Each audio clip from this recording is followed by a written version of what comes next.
Welcome to the Water Margin Podcast. This is episode 1.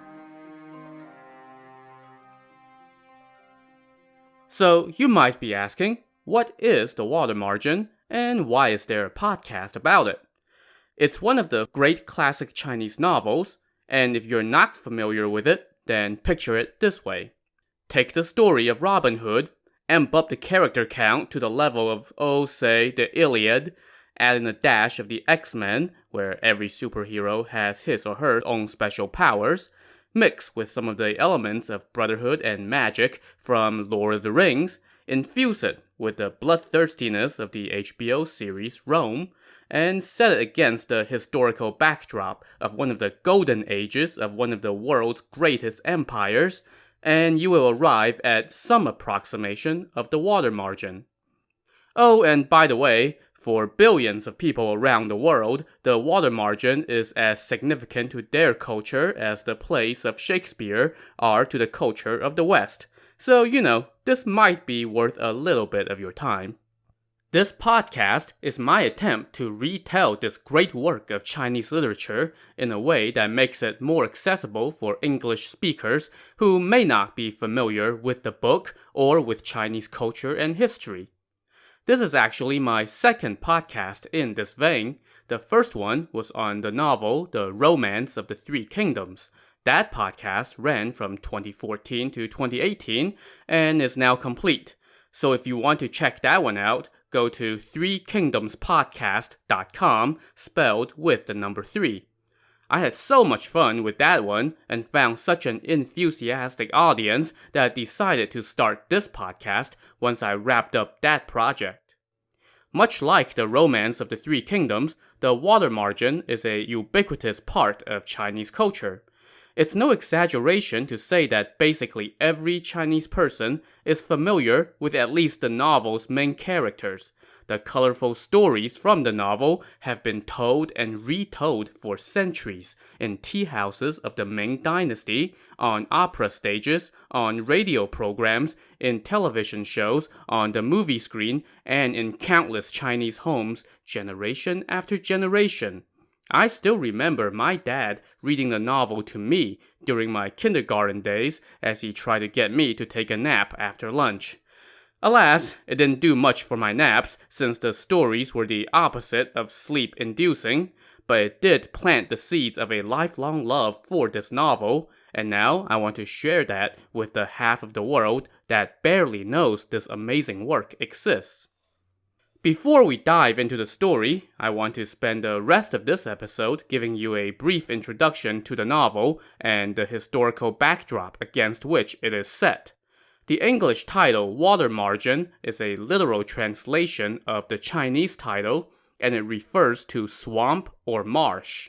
An alternate English title that you will often see for this book is Outlaws of the Marsh. In fact, that is the URL for the podcast website, outlawsofthemarsh.com.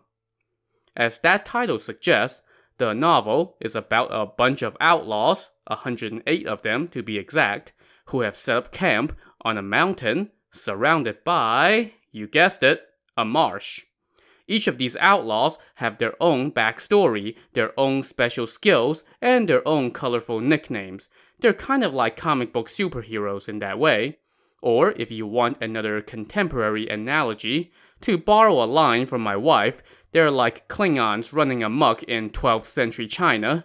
They're guided by an overwhelming sense of honor, at least in theory, if not always in practice. They're quick to anger and quicker to draw their swords, and they love drinking and partying. All characteristics that would indeed make them very Klingon-esque. Except they are repressed as all when it comes to sex and women, as we will see, so I guess they're kinda like Victorian Klingons?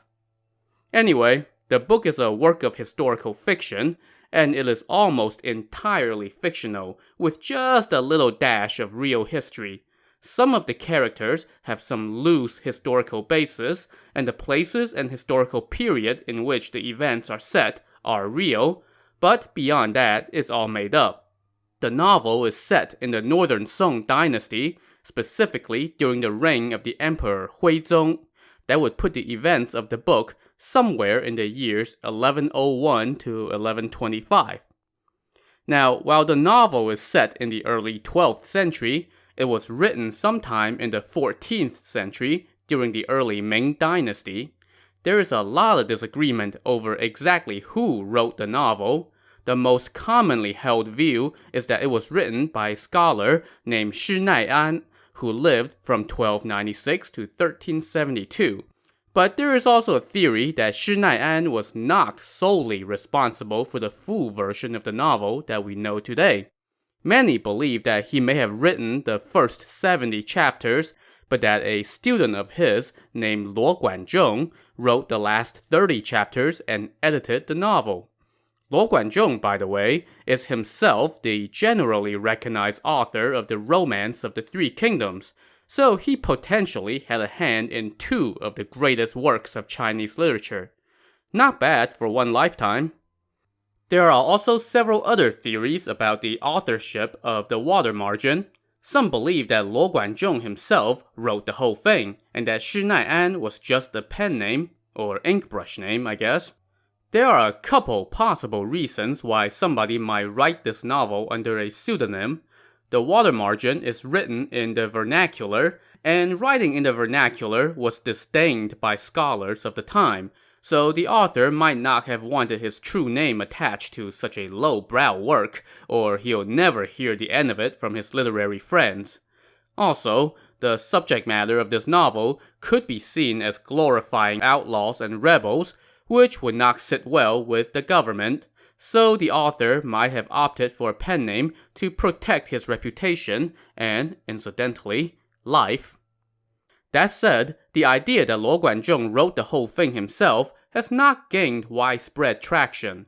Beyond that, there are a few other even less accepted theories that attribute the work to a couple other scholars of the Ming Dynasty, and another that claims the novel was written by someone in the Song Dynasty, the general time period in which the novel is set. But like I said, these are generally not given a lot of credence. For our purposes, I'm going with the most commonly accepted theory, that Shi Nai'an was a real person, and that he was responsible for at least the bulk of the novel we know today, and maybe Luo Guanzhong wrote the latter portion.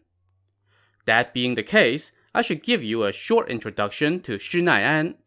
Now, one of the issues we run into is that there is not a whole lot of reliable biographical information about him, and that's actually one of the reasons for the disagreement over whether he actually wrote the book, or even existed at all. Much of what we sort of know comes from less than reliable sources, so please take the following information with a grain of salt. Shi Nai'an lived during the transition from the Yuan Dynasty to the Ming Dynasty. During the Yuan Dynasty, China was ruled by the Mongols as part of the vast empire that Genghis Khan and his descendants conquered. It was during this period that Marco Polo supposedly made his visit to China. As you can imagine, there was no shortage of resentment among the Chinese about being ruled by people they deemed to be barbarian invaders. After less than a century of Mongol rule, various rebellions rose up in the 1350s and helped bring down the Yuan Dynasty, expelling the Mongols. After that, the rebel factions fought among themselves until one man was left standing, founding the Ming Dynasty in the year 1368. If you compare the timeline of this period with Shi Nai'an's life, you'll see that he spent the bulk of his life under the Yuan Dynasty. He was supposedly born into a poor family. His father made a living as a boatman. Shi Nai'an's family was too poor to send him to school, so he studied on his own starting at a young age. At 19, he passed the imperial entrance exam, the test that the government used to identify new talent to fill its ranks. That put him on the first rung of the ladder to a possible career as a government official, which was seen as basically the holy grail because of all the grifting you can do as a government official. I'm not kidding, grift is literally an expected part of the job, and you'll see that attitude pop up in the novel. For the next 17 years, Shi Nai'an continued to pass one level of government testing after another, until there was no more tests to take. At age 36, he was appointed to a post overseeing the administration of a county. And yet, after all that hard work and all those tests to get a government job, Shi Nai'an stayed in that job for just a couple years before becoming fed up with his Mongol overseers and resigning in a fit of anger. Now, some sources say that he then opened a school in his home, taking on young, aspiring scholars. One of those students was Luo Guanzhong, the future author of the Romance of the Three Kingdoms. And it's said that it was during this time that Shi Nai'an first began writing the water margin. A couple decades later, in the 1350s, rebellions began to break out across the land, as we had mentioned. Shi Nai'an actually joined up with one of the rebel factions for a little while, serving as a strategist. But he and the leader of that faction had creative differences, and Shi Nai'an quit, choosing to go wandering across the land instead. Sometime in the 1350s or 60s, the water margin was completed and published. It apparently became very popular very quickly.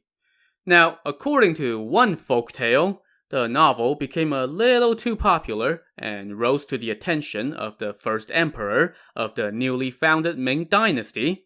The emperor reviewed the book and decided that, I really don't care for all this stuff about outlaws and rebels flaunting the government, seeing how I just established my government.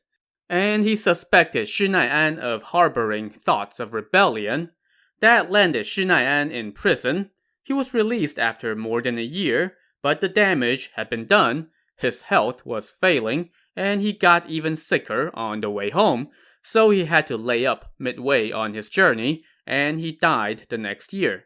See, this is why somebody might be tempted to write a novel like this under a pen name.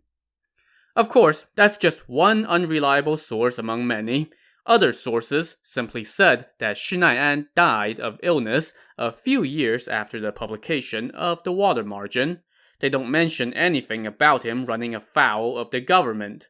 In fact, some sources say the new Ming Dynasty government tried time and again to give him a job, but he steadfastly refused.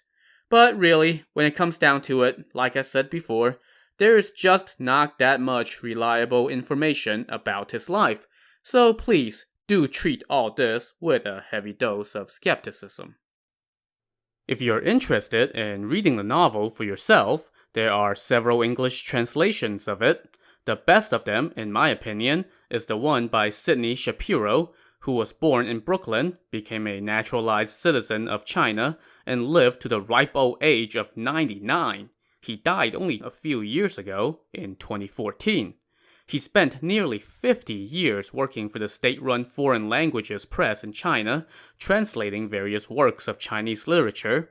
His translation of the water margin was published in 1980 and is highly regarded, and that is the version that I'm using as reference as I work on this podcast. You'll also find several other translations, including a couple from the 1930s done by Pearl S. Buck and J.H. Jackson. There's also a more recent translation that was completed in 2004 by Alex and John Dent Young. Oh, and while we're on the subject of different versions of the novel, I should note that there are multiple Chinese versions of the novel, spanning 70, 100, or 120 chapters. The difference mainly lies on the back end of the book, and the front end, where the best action is pretty much the same. For this podcast, I am going with the 100-chapter version, because that's the one I grew up on and am the most familiar with. Next, I want to talk a little bit about the historical era in which the novel is set. This book was written in the 1300s, but it's set in the early 1100s. It's believed that the novel is based on material from a fictional work called Events from the Xuanhe Era of the Song Dynasty. That work was written during the Southern Song Dynasty, which followed the Northern Song Dynasty and ran from 1127 to 1279. The events and people it discusses, though, are from the Xuanhe era, which spans the few years immediately before the fall of the Northern Song. Chinese emperors like to give names to various periods of their reign to signify either important events that occurred or as an expression of a desire for something, whether it be peace or prosperity. In this case, the Xuanhe era could be translated as the era of announcing peace, which is a little ironic. It comprised the years 1119 to 1125 in the reign of the Huizong Emperor. I'm going to first talk a little bit about the Northern Song Dynasty in general, and then I'll zoom in on the Huizong Emperor himself. The Song Dynasty lasted 319 years and was split into two major periods, the Northern Song and the Southern Song. The Northern Song ran from 960 to 1127, while the Southern Song ran from 1127 to 1279. The Song Dynasty followed more than 7 decades of division and infighting within the Chinese Empire. Under the Song, most of China was once again united into one entity. Beyond just restoring prolonged peace to most of the empire, the Song also represented an economic and cultural golden age for China. Agriculture, commerce, industry, and the arts all flourished and reached unprecedented heights. As we progress through the story in our podcast, I'll do some supplemental episodes from time to time, looking at various aspects of Chinese society under the Song. But suffice it to say, for significant chunks of its existence, the Song Dynasty was about as good a time to be living in China as there ever was. There's a famous painting from the Northern Song Dynasty called Along the River During the Qingming Festival. I have included a link to a copy of this painting with the script for this episode on the podcast website, so go check it out there if you're interested. This painting was a literal panorama of daily life during the Song Dynasty. It's only about 10 inches tall, but 207 inches wide. It depicts life in a prosperous Chinese city, which most people believe to be the Song capital. What's fascinating about this painting is the many layers of intricate details it contains. There are large scenes made up of dozens of mini vignettes. In all, the painting contains 814 humans, 60 animals, 30 buildings, 28 boats, 20 vehicles, 8 sedan chairs, and 170 trees. To me, one of the most interesting things about the water margin is that it provides a kind of a literary equivalent to this painting. As you progress through the novel, a vivid picture of life in all levels of society during this time is unrolled before your eyes. Sure, the story has emperors and courtiers and wealthy aristocrats and elites, but there are also rank-and-file soldiers, low-level cops, pickpockets, merchants, blacksmiths, butchers, brewers, shopkeepers, innkeepers, restaurateurs, professors, farmers, hunters, monks, priests, scribes, singing girls, fishermen, and many, many, many more. Seemingly every profession makes an appearance somewhere in this book, and we are presented with a vibrant portrait of life from the Song Dynasty. Or at least as the Song Dynasty was conceived some 200 years later. That alone is one of the major reasons I want to do this podcast.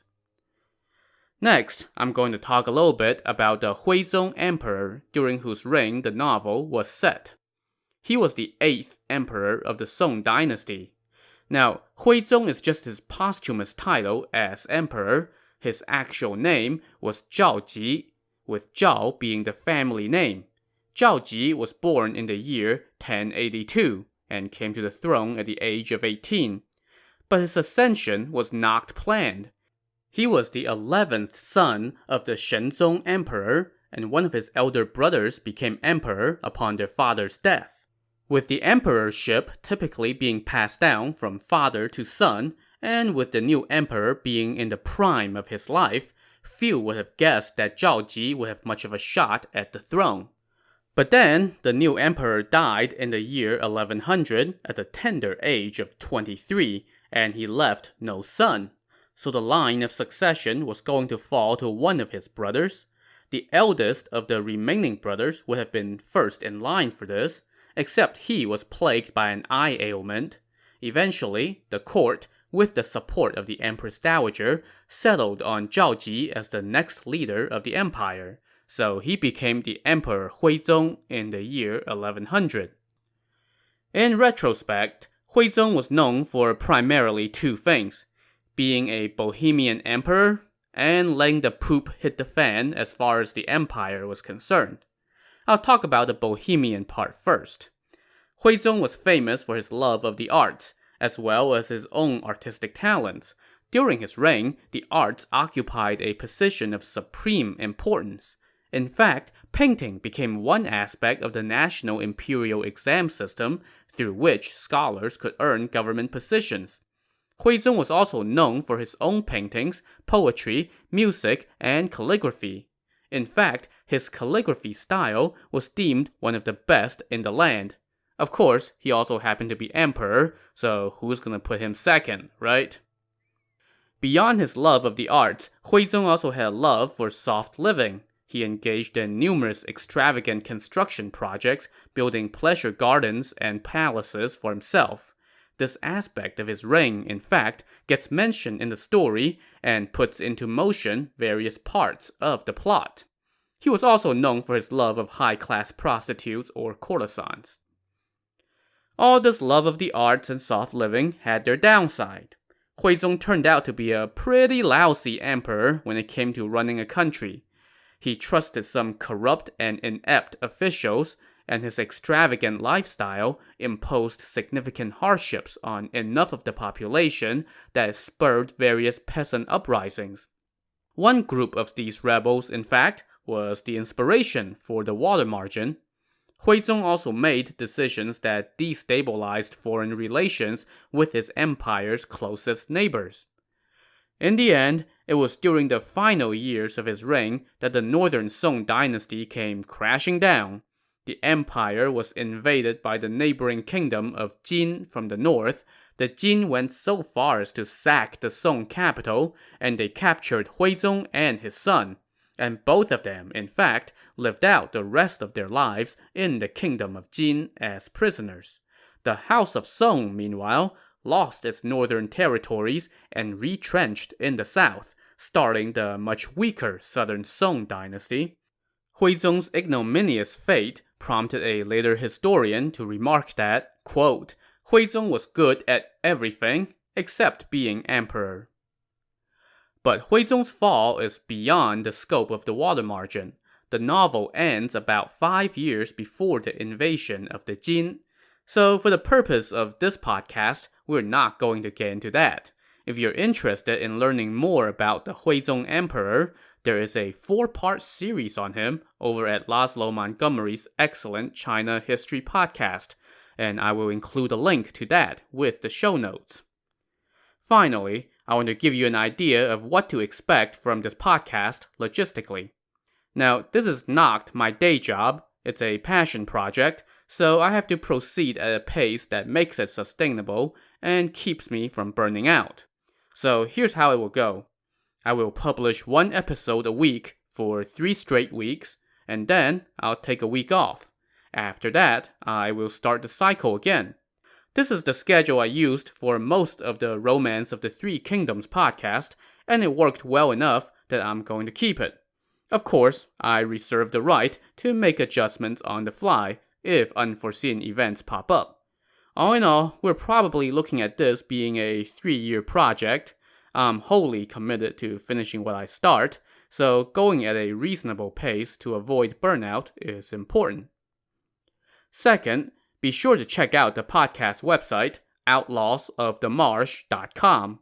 In addition to the audio files for each episode, you'll find the transcripts as well as links to resources that will help you keep track of the many characters and places we will mention as we go. Again, that's outlawsofthemarsh.com. Third, this is a book about bandits and outlaws doing bandit and outlaw things. So, as might be expected, there is some salty language involved. I'm going to do my best to keep it fairly clean, but there may be times when I do keep some of the colorful language because, hey, these are outlaws talking, not Confucian scholars. Still, I'm pretty confident in saying that there won't be F-bombs, but there may be an occasional damn or frack. Also, there are lots and lots of violence and definitely some less than progressive views on women, none of which I condone, but all of which are part of the story.